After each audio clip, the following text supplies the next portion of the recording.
الأصدقاء السلام عليكم. Bonjour ou bonsoir les amis. J'espère que vous allez bien. En tout cas, c'est ce que je vous souhaite et surtout pour le meilleur des cas.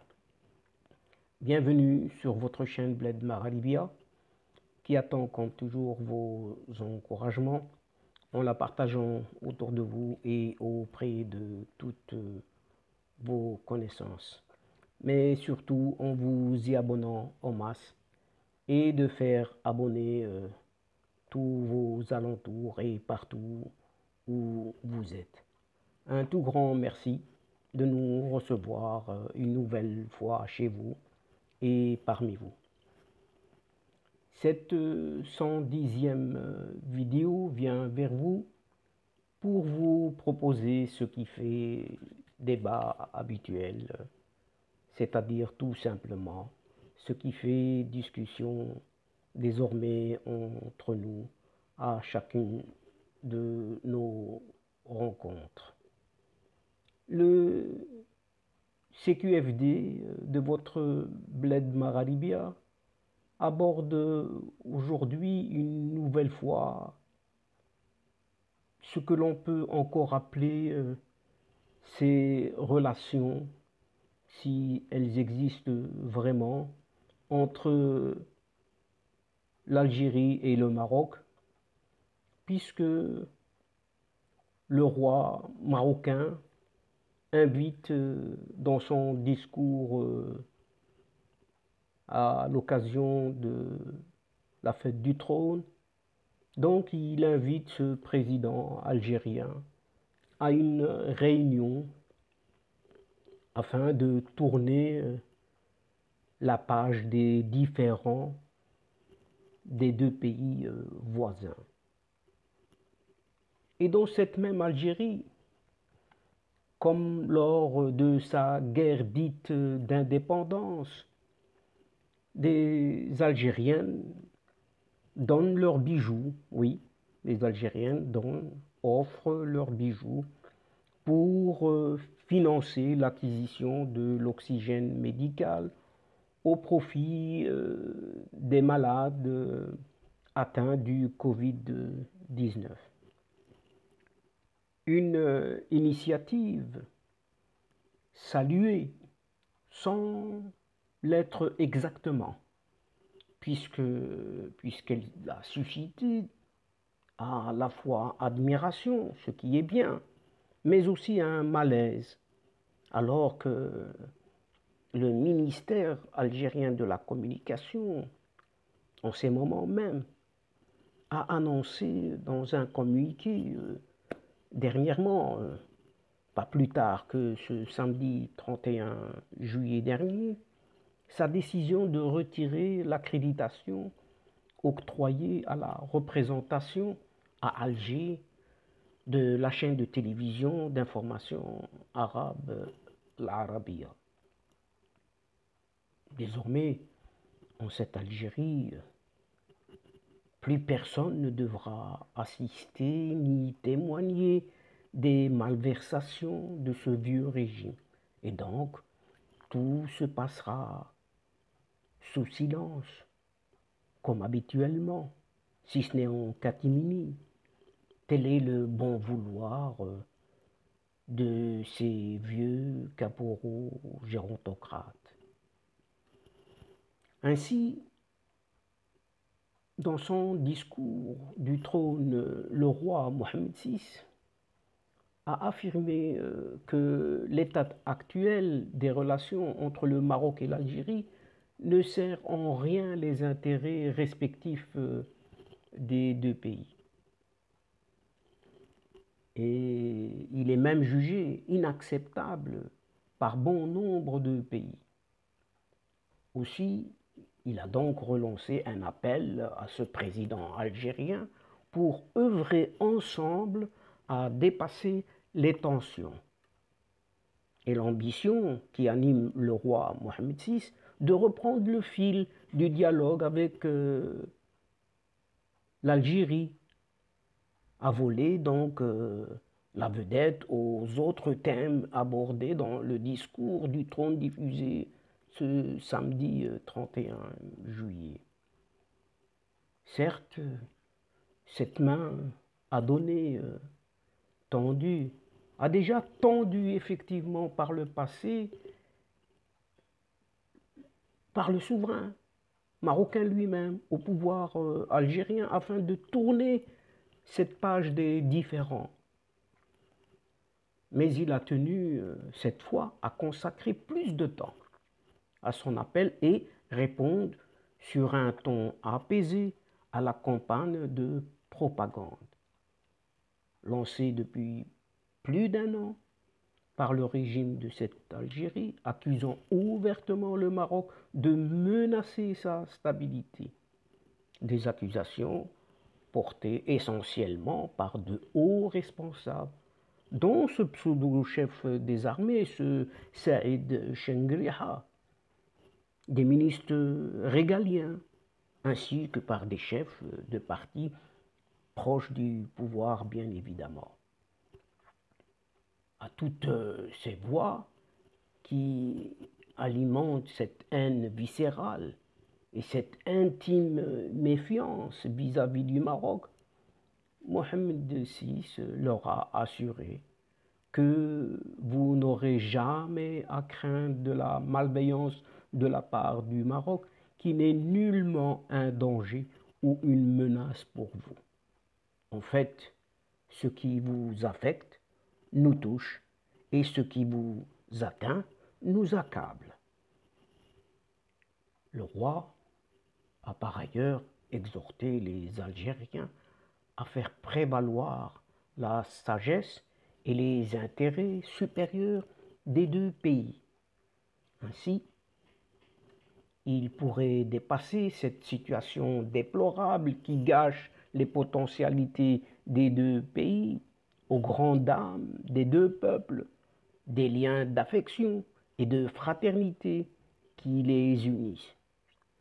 Le souverain a invité ce président aux fameuses initiales AT à œuvrer à l'unisson au développement des rapports fraternels tissés par ces deux peuples durant des années de lutte commune.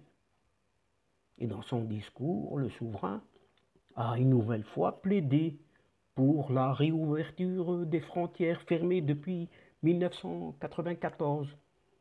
Leur fermeture heurte un droit naturel et un principe juridique authentique consacré par les instruments internationaux, notamment le traité de Marrakech, texte fondateur de l'Union du Maghreb, qui prévoit la libre circulation des personnes, des services, des marchandises et des capitaux entre les pays constitutifs de l'espace maghrébin, a-t-il expliqué. Le roi Mohamed VI a assuré que l'état actuel des frontières nourrit plutôt une fermeture d'esprit amplifiée par l'influence néfaste des contre-vérités relayées par certains médias, telle celle selon laquelle la pauvreté serait le lot des Marocains, dont les moyens de subsistance se résumeraient à la contrebande et au narcotrafic. Là aussi, il répond indirectement et sur un ton très diplomate à la campagne de communication en Algérie visant le royaume et son économie. Chacun peut vérifier l'exactitude ou l'inexactitude de ces allégations. La communauté algérienne qui réside au Maroc, donc la communauté algérienne qui réside au Maroc, les Algériens d'Europe et les Algériens d'Algérie même, qui se rendent au Maroc, savent ce qu'il en est et ne se laissent pas abuser par ces contre-vérités, a-t-il affirmé. Le souverain a constaté que l'état actuel des relations entre les deux pays voisins ne sert en rien les intérêts respectifs des deux peuples et il est même jugé inacceptable par bon nombre de pays. La balle est désormais dans le camp du pouvoir algérien. Et ce président athée et son régime sont appelés à apporter une réponse à la nouvelle main tendue du roi Mohamed VI pour ne pas répéter et se répéter ce qui a déjà été dit à maintes reprises du côté algérien dans de pareilles circonstances donc. Et pendant ce temps, face aux ravages désastreux de la troisième vague du Covid-19, qui ont totalement déstabilisé le très fragile système national de la santé, des Algériennes ont donné leurs bijoux, leurs bagues ou colliers en or pour participer aux appels aux dons dans le seul but de financer l'acquisition d'équipements de protection, notamment des concentrateurs et autres bouteilles d'oxygène médical dont les patients gravement atteints du coronavirus ont cruellement besoin pour survivre à leur insuffisance respiratoire dont ils sont victimes. Par exemple, à El-Bouari, depuis plus de 48 heures, des collectifs citoyens activent fortement sur les réseaux sociaux pour collecter des dons et des financements afin de financer l'acquisition de tous les équipements médicaux et moyens de protection qui font énormément défaut à l'hôpital de leur ville pour pouvoir soigner convenablement les cas les plus graves de Covid-19. Et ces jeunes bénévoles ont lancé toute une campagne de financement participatif à l'algérienne sur les réseaux sociaux en demandant aux habitants de la wilaya d'Oum El-Bouaria,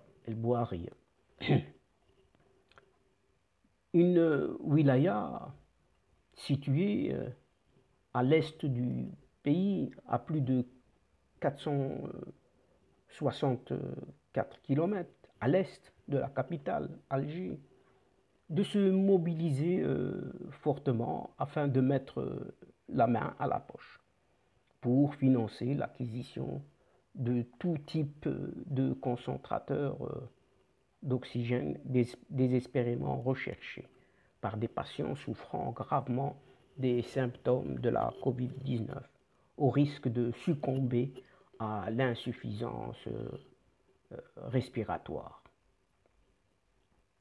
Donc, de nombreuses femmes et mères de famille ont répondu à cet appel, donc à cette initiative, en faisant don de leurs bijoux, bagues de mariage ou parures de fiançailles. Ce geste a ému de nombreux internautes, car ces femmes, d'Oum El-Bouari, ont donné ce qu'elles ont de plus cher et précieux pour participer à l'effort national dans cette guerre impitoyable que livre cette Algérie, à savoir l'épidémie de la Covid-19. Et ces images nous rappellent certaines séquences les plus glorieuses de la guerre dite d'indépendance, lorsque les Algériennes participaient grandement avec tout ce qu'elles possédaient pour participer au financement de la lutte armée contre le colonisateur français. Et comme la majorité écrasante des autres wilayas du territoire national, El-Bouari a déploré de nombreux décès à cause des formes graves de l'infection à la Covid-19.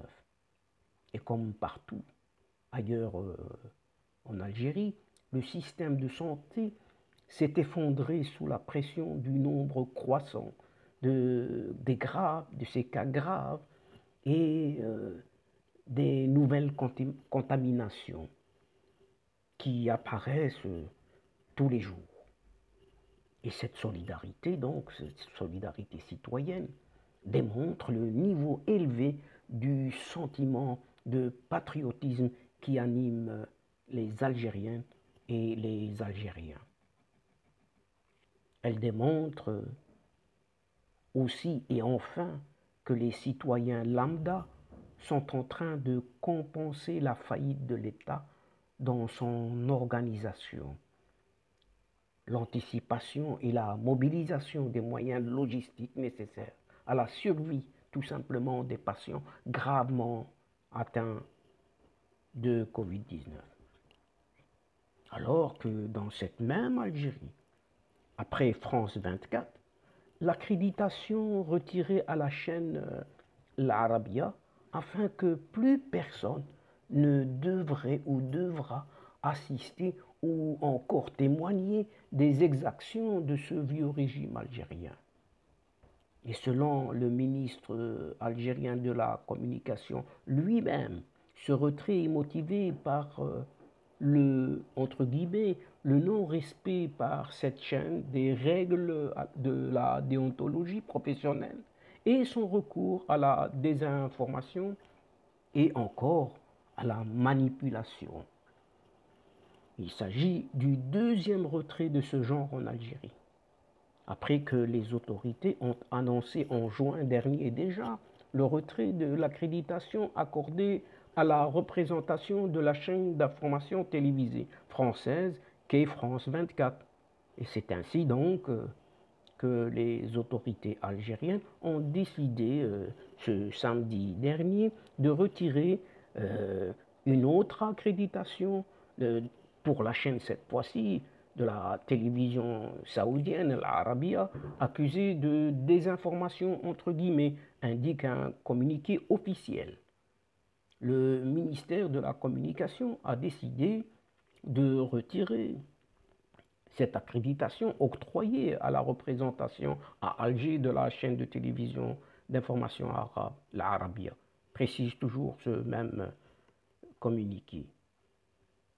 Et ce retrait est, paraît-il, motivé par le non-respect par cette chaîne des règles de la déontologie professionnelle et son recours à la désinformation et à la manipulation. On se répète ici, mais il faut le préciser par le ministère et qui le précise également dans son communiqué, cité par l'agence du régime, donc l'agence officielle, donc l'agence de presse, qui est l'APS, mais en tout cas sans autres détails, comme habituellement, bien évidemment. Et contactée par l'AFP, cette agence France Presse, la chaîne n'était toujours pas joignable, en tout cas pas dans l'immédiat.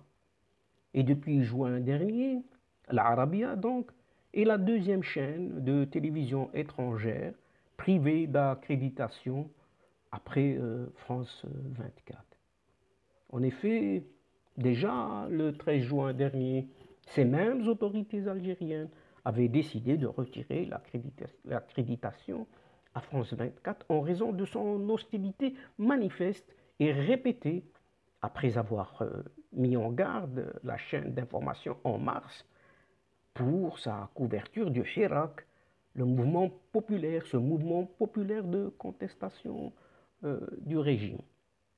Et Paris regrette et avait regretté à ce moment cette décision vivement critiquée par deux organisations de journalistes, la Fédération internationale des journalistes, donc FIJ, et l'ONG, cette ONG de défense de la liberté de la presse, qui est Reporters sans frontières, RSF. Y voyons une très grave atteinte à la liberté de la presse, si ce n'est une grave atteinte tout simplement à la liberté d'expression. Depuis des années, Les médias étrangers travaillant en Algérie sont soumis à une procédure d'accréditation bureaucratique, opaque et aléatoire. Et apparemment, rien n'est transparent. Et surtout, les conditions de travail sont difficiles pour les journalistes algériens eux-mêmes, sur fond de répression, par exemple, du Hirak par les autorités. Et ce Hirak naît en février 2019, rappelons-le, du rejet populaire d'un 5e mandat présidentiel de ce vieil abbé. Le Hirak, un mouvement pacifique et son véritable leadership, réclame un changement radical du système de gouvernance en place depuis l'indépendance, purement et simplement, et rien de plus. Et après avoir boudé donc la présidentielle de fin 2019, puis le référendum constitutionnel de fin 2020, la population algérienne s'est de nouveau détournée des urnes lors des législatives organisées en juin dernier pour tenter d'affermir la légitimité du gouvernement. Rappelons-le tout de même aussi, le taux d'abstention ayant avoisiné quelque 70% selon les données officielles même. L'Algérie figure ainsi à la 146e place sur 180 du classement mondial de la liberté de la presse en 2021, établi par RSF, Reporters sans frontières, sans changement comparé à l'année 2020. Et le pays a perdu tout de même quelques 27 places depuis 2015. Et donc, chers amis, c'est sur ces nouvelles alarmantes, et c'est ici, au niveau de cette séquence d'aujourd'hui, que prend fin notre entrevue, tout en prenant congé de vous et en refermant provisoirement la séquence d'aujourd'hui, tout en espérant vous retrouver très bientôt avec un immense plaisir, comme d'habitude, à travers votre Ce qui fait débat habituel et tout simplement ce qui fait discussion entre nous et à chacune de nos rencontres. En tout cas, un tout grand merci pour votre confiance, un tout grand merci pour votre fidélité, encore un autre merci pour votre patience, mais surtout d'avoir participé en nous écoutant et d'aller jusqu'au bout de vos séquences vidéo.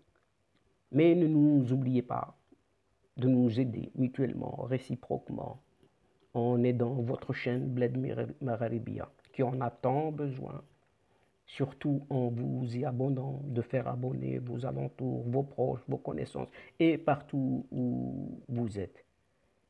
Et aussi, surtout, afin d'être informé rapidement et surtout en partageant autour de vous justement ces séquences vidéo de votre chaîne. Les amis, au revoir. Salam alaikum wa rahmatullahi ta'ala wa barakatuh. À la prochaine fois et à bientôt. إلى اللقاء في حصة أخرى إن شاء الله. مع السلامة.